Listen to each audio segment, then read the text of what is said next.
À Noël, on parle souvent de cadeaux, de repas en famille et de décorations scintillantes. Mais parfois, la vraie magie se cache dans les petites choses que l'on ne remarque pas. Voici une histoire qui nous rappelle ce qu'est réellement l'esprit de Noël. Il y a bien longtemps, dans un petit village enneigé, où chaque maison semblait sortie d'une carte postale, se trouvait une vieille demeure isolée. Elle était un peu délabrée, ses fenêtres recouvertes d'une fine couche de givre, et son jardin oublié sous un manteau de neige. Peu de gens s'en souvenaient, mais elle appartenait à un homme nommé Louis, un menuisier à la retraite. Louis avait autrefois été le cœur du village. Tout le monde venait dans son atelier pour admirer ses meubles finement sculptés. Mais avec le temps, les commandes s'étaient faites rares, ses amis étaient départis, et ses enfants, eux, avaient construit leur vie loin d'ici. Les années étaient passées comme un souffle d'hiver, et Louis avait fini par accepter cette solitude comme un fait. Chaque jour, il s'installait dans son vieux fauteuil près de la fenêtre et regardait le monde continuer sans lui. À chaque Noël, il observait les familles du village s'activer, les enfants construisant des bonhommes de neige, les mères accrochant des guirlandes et les pères portant des sapins décorés. Mais chez Louis, pas de guirlandes, pas de sapins, pas de rire. Sa maison restait dans le silence. Pourtant, Louis se souvenait d'un temps où Noël était bien différent. Il se rappelait les réveillons passés avec sa femme, les soirées où ils cuisinaient ensemble, les chansons qu'ils fredonnaient près de l'âtre. Mais ces souvenirs lui semblaient maintenant appartenir à une autre vie, si lointaine qu'il avait du mal à y croire encore. Un matin de décembre, alors que la neige tombait en gros flocons sur le toit de sa maison, Louis décida, sans trop savoir pourquoi, de monter au grenier. Peut-être était-ce cette nostalgie de Noël qui l'avait poussé à chercher un souvenir du passé. Le grenier sentait la poussière et les vieilles planches de bois. Louis passa ses mains ridées sur des boîtes couvertes de toiles d'araignée. Ici, une vieille horloge cassée. Là, des jouets que ses enfants avaient laissés derrière eux. Puis, tout au fond, sous un drap jaunissant, il trouva une malle en bois, celle que sa femme avait toujours gardée précieusement. Quand il l'ouvrit, un souffle d'air glacé et de souvenirs s'échappa. Et c'est là qu'il la vit. Une lettre scellée d'un cachet rouge, en forme de cœur, oubliée parmi les vieilles photos. Le papier semblait fragile, comme s'il n'attendait que ce jour pour être lu. Assis dans un coin du grenier, Louis ouvrit délicatement la lettre. Les mots soigneusement tracés à la main étaient signés de sa femme, disparue bien des années auparavant. « Mon cher Louis, si un jour tu te sens seul à Noël, souviens-toi que l'amour se cache dans chaque coin de cette maison. Prends soin des autres et tu verras que la chaleur reviendra dans ton cœur. À bientôt, mon amour. » Les mots résonnèrent comme un murmure venu du passé. Louis sentit ses yeux s'embuer.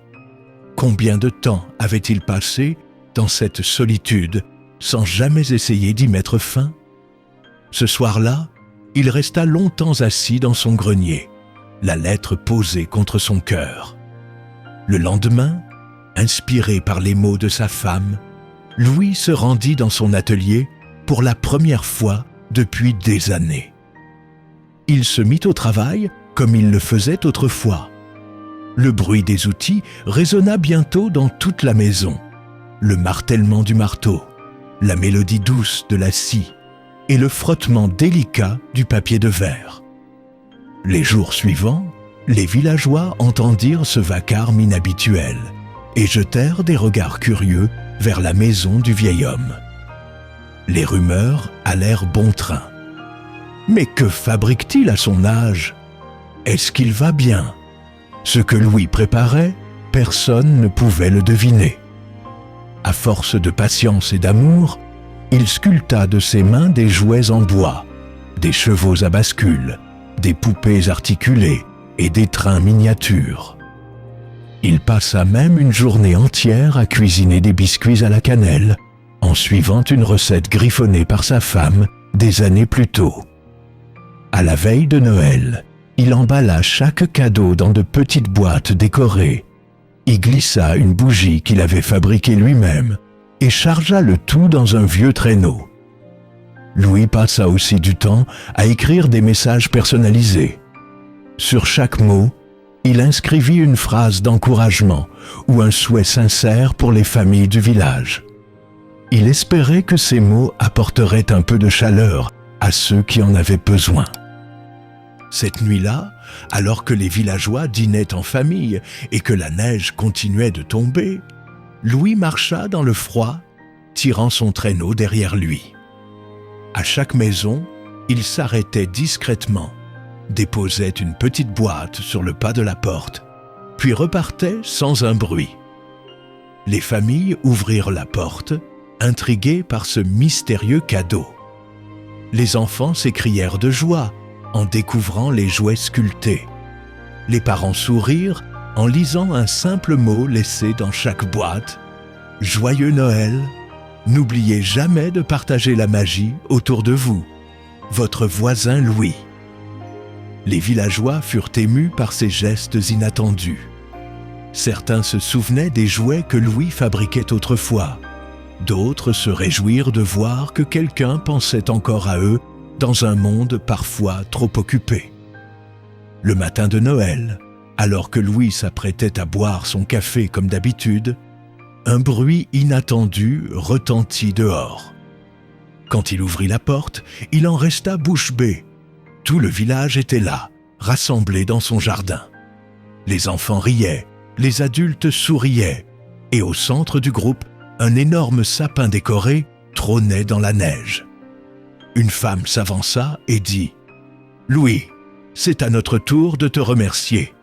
Tu nous as rappelé ce que Noël signifiait vraiment. » Ils entrèrent dans sa maison, accrochèrent des guirlandes aux fenêtres, placèrent le sapin dans son salon, et pour la première fois depuis longtemps, la maison de Louis s'illumina. Le feu dans la cheminée crépitait joyeusement, et les murs résonnaient des rires et des chansons des villageois. Louis, les larmes aux yeux, murmura « Merci, merci de m'avoir ramené la magie de Noël. » Ce jour-là, Louis comprit que la solitude n'avait jamais été une fatalité. La chaleur qu'il croyait perdue avait toujours été là, cachée dans les petits gestes de partage et d'amour. Depuis ce Noël, Louis ne fut plus jamais seul. Chaque année, le village organisait une grande fête chez lui, autour du sapin qu'il illuminait fièrement. Alors, rappelez-vous, parfois, pour retrouver la magie de Noël, il suffit de tendre la main et de partager un peu de soi. Car la vraie lumière de Noël, elle est dans nos cœurs.